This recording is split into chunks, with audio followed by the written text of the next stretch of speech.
Alexandra here from MeetAdvisors.com, and I'm joined with Bethe Levin, co-founder and CEO of Cheeky Chicago. How are you today? Good. How are you? I'm doing very well, and it's beautiful outsid. I'm walking everywhere today. Trying to soak up as much as possible. Yeah, we were just outside too. Yeah.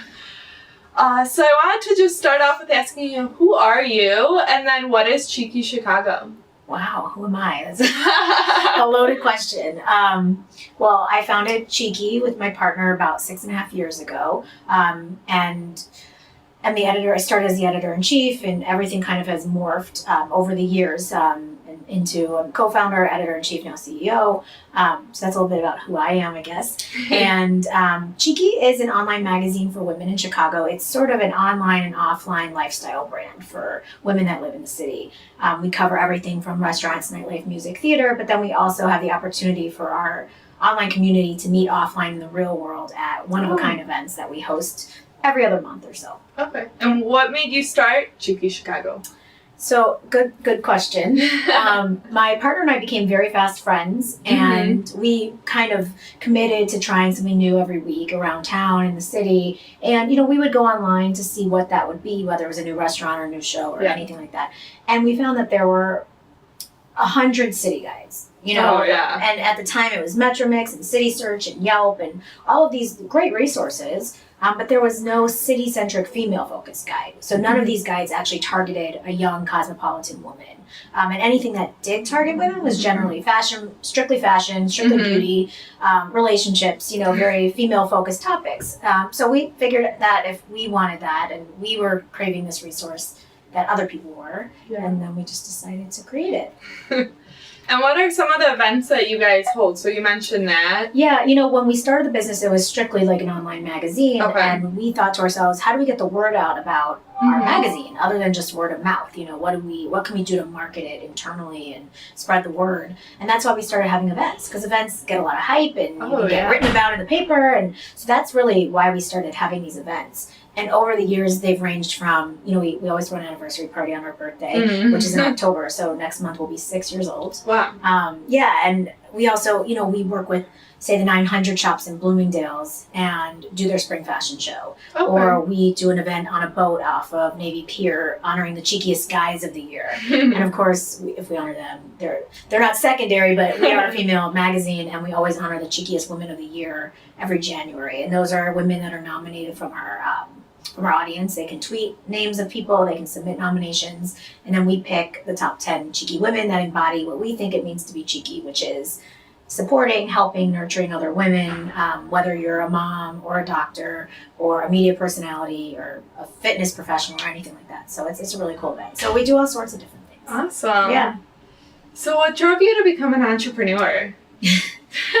Naivete. I'm not sure if I would have done it if I knew everything about it, and I'm kind of glad I didn't. I was 24 when I started Cheeky, and I didn't go to business school. I didn't expect to ever own a business, but we decided that if we were going to do Cheeky and build this great community, that we had to be all in. Yeah. And so we quit our jobs right from the beginning. We never did the part-time thing and had our other job, so it was a little scary, a little bit of a risk, but we decided that was the way to go. But if I knew all of the trials and tribulations that would happen, I don't know if I would have done it, which I'm glad I didn't know, because I'm so thrilled that we made this choice, because this is definitely the path for me. Did you know your partner beforehand? No, I mean, we met very briefly. We knew each other for about 2 months. Okay. And like I said, we just became fast friends and bonded over our mutual love of the city and food and all this fun stuff. And that's why we created the website when I told you, we couldn't find anything online. And so, we just met and conceptualized this. And we're like, let's just do it. Why not? Just go for it. And what have been some of the challenges or mistakes that you've made growing your business? Yeah, I mean, yes, I could go on and on for probably days about this, but I narrowed it down to 2 when we were talking before. One is just being a woman in business is hard. When it comes to raising money and fundraising, I found it's very challenging when you're meeting with mostly male investors. And so I think the funding side of things is a little difficult. and we were the first ever women-owned business in 1871. And Wow. now there's been more women, but it's just always kind of a little bit of an uphill battle. And the other challenge, which I think is more like tangible to, is tech. Like, I'm not a technologist, and my partner's not, and most of us aren't. You know, that's a very specialized thing. Yeah. And finding the right tech team, whether external or internal, is extremely important. And I feel like when you don't have the knowledge of tech and you can't do it yourself, you're at the disposal of other people. And we've had some pretty bad experiences with outsourcing our tech and spending so much money, way more than we needed to, but we didn't know the difference. Yeah. So we finally found people we could trust, and that came in the form of a couple of freelancers that are on board with us.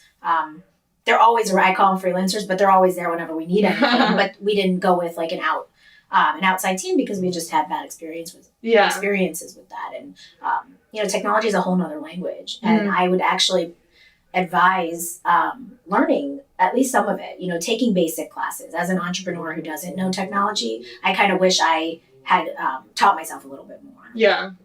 Now we're too late. No, now I will. But that was, yeah. But I think that going into it, it's always nice to have that kind of a background. Right. And how have you overcome these challenges? So starting at your first one and then your second one. You know, the funding, we've been bootstrapping our company. So I guess we overcame it by just doing it ourselves. But we did go through the process. Yeah. And it was taking a long time. And it was taking our focus off of the business and growing the business and what we really need to be doing, which is growing revenues. Yeah. And so we took a step back and just continued bootstrapping. So I guess that's how we figured it out. Yeah, there you go. And the technology piece, like I said, we found really good freelancers that we could trust, which took some time, but it was worth finding that. And going off of your challenges and kind of going into low success. Yeah. What's your greatest accomplishment thus far? You know, I think just having built a community that women embrace and crave, you know, I think one of our biggest success stories sounds maybe little, but it's not for us because the Cheeky, I think we write about all this fun, fabulous stuff and how to live this great life. But at the heart of Cheeky, it's about women supporting each other and really having a community and a collaborative space. And one of our very first events, we didn't even have interns. Like my partner and I are working the door, you know, checking people in. And this girl came and she didn't come with anybody. She had heard of Cheeky. She had liked it. And she came up to us and she said, "Is it okay that I'm here like all by myself?" Like, yes, of course. It's like the whole point. Yeah. And this was maybe in 2008 or 9. And she's literally come to every single event since, unless she's out of town, she's come to every single Cheeky event for almost 6 years. And she sees the same people. They meet up at our events that she met that night. They stay in touch. They're friends now. And I think that's just a testament to the community that we've created. And, you know, on another side, like we've gotten some great national press. You know, people have heard of Cheeky. And I think that's a huge thing. Oh, yeah, definitely. Yeah. And what is that one piece of advice you would give to our community of entrepreneurs and meet advisors? Honestly, take every bit of help that you can get. I get asked this a lot. And we were never shy with asking for help. And I don't think people should be. You know, we worked with the Small Business Association SCORE within the SBA. They have free advising to new business owners, whether it's marketing or building a business plan or financing it, anything. And just really surrounding yourself with a great group of advisors. You know, we have a really strong advisory board, relationships that we've nurtured over the years that I don't know what we'd do without. So just really finding a great supportive advisory group of people around you, because you have to know your own limitations and know what you need help with and to be able to ask for that help. I think is really important. And where can people find more about you? What's your website? www.cheekychicago.com. And of course, you can follow us on Twitter, Instagram at Cheeky Chicago. And my Twitter's Cheeky Erica, Instagram's Erica Beth, BETHE. And I think that's it. Guys, check out cheekychicago.com and check out meetadvisors.com for more videos and blogs. Thank you.